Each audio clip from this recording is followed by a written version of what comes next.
Cada mañana comenzaba con el ritual inconsciente de deslizar la pantalla del teléfono, entregando mi atención a un torrente infinito de estímulos. Terminaba cada día exhausto, habiendo hecho 1000 cosas y ninguna que realmente importara. Sentía cómo mi potencial se escapaba entre mis dedos como arena fina. El punto de quiebre llegó un martes por la tarde. Tenía que entregar el proyecto más importante de mi carrera, pero llevaba 3 horas investigando con profundidad envidiable el tipo de planta ideal para una oficina con poca luz. En mi escritorio, las pestañas del navegador se amontonaban como cadáveres digitales mientras yo permanecía paralizado en el centro, sintiendo el peso aplastante de todo lo que no lograba hacer. Una oleada de pánico frío me recorrió la espalda. Mi corazón latía con un ritmo desquiciado. No podía respirar. Era más que agobio. Era la certeza absoluta de haber perdido el control de mi propia mente. En ese fondo de desesperación, encontré un diario viejo de mi abuelo, un relojero. No había grandes secretos en sus páginas, solo anotaciones meticulosas y dibujos de engranajes. Pero en la primera página, una frase escrita con caligrafía firme me detuvo en seco. El hombre que puede dominar su atención posee la llave de todas las cosas. Esas palabras resonaron en mí como un golpe de campana. Mi abuelo pasaba días concentrado en el mecanismo de un solo reloj, creando belleza y orden en ese pequeño mundo iluminado por su lámpara. Él poseía la llave. Yo, en mi mundo infinito de distracciones, vivía encerrado desde dentro. Decidí que debía recuperar esa llave. Mi búsqueda comenzó como un acto de supervivencia. La primera batalla fue la más brutal. Me senté frente a mi computadora y puse un temporizador de 60 segundos. Mi única tarea era respirar y mirar la pantalla en blanco, sin tocar el teléfono ni abrir otras pestañas. Fue agónico. Mi mente, ese animal salvaje acostumbrado a los azúcares rápidos de la novedad, se rebeló. Sentí picores físicos, impulsos incontrolables, pensamientos saltando como monos enfurecidos. Pero cuando la alarma sonó, había logrado una victoria microscópica. No me había rendido. Al día siguiente fueron 2 minutos, luego 5. No era perfecto. Había días donde perdía la concentración a los 10 segundos, pero había dejado de castigarme. En su lugar, me observaba. Comencé a ver mis distracciones no como fallas morales, sino como síntomas. Me convertí en un detective de mi propia mente, anotando qué desencadenaba cada fuga. Fue entonces cuando comencé a entender la psicología detrás de la niebla. Descubrí que cada vez que cedía a una distracción, no estaba siendo débil. Estaba alimentando un circuito primitivo en mi cerebro relacionado con la búsqueda de recompensas. Cada notificación, cada me gusta, cada email nuevo, entregaba una pequeña dosis de dopamina, el neurotransmisor del bien hecho.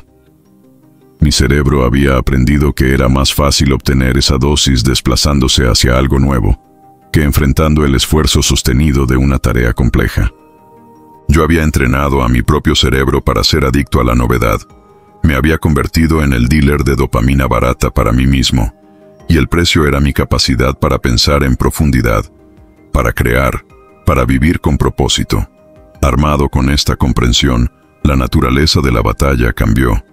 Ya no se trataba de fuerza de voluntad contra distracción, sino de reentrenamiento.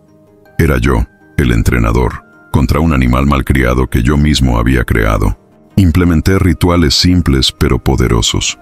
Creé la hora sagrada.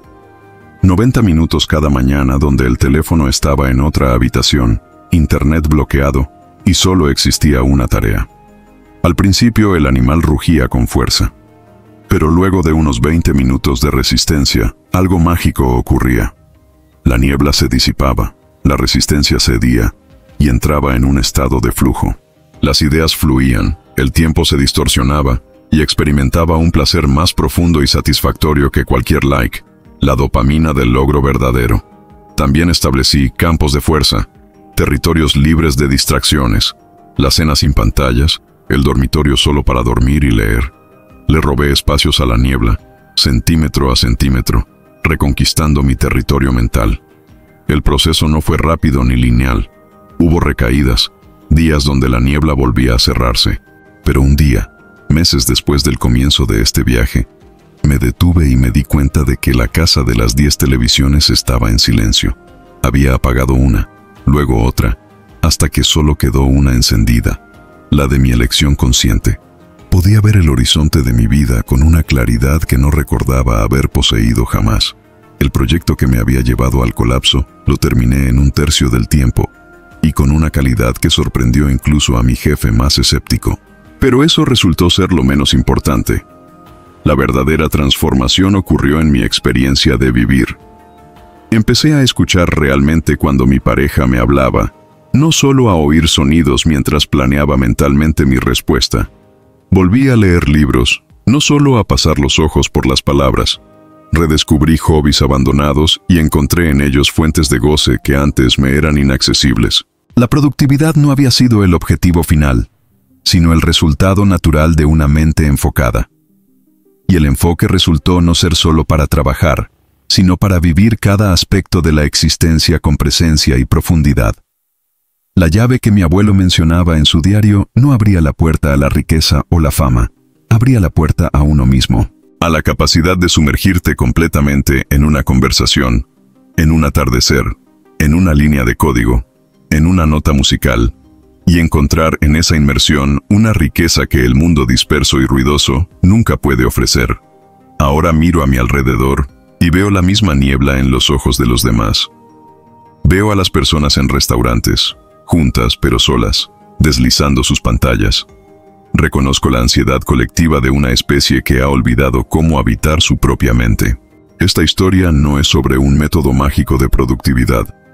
Es sobre reconquistar el territorio más valioso que poseemos, nuestra atención.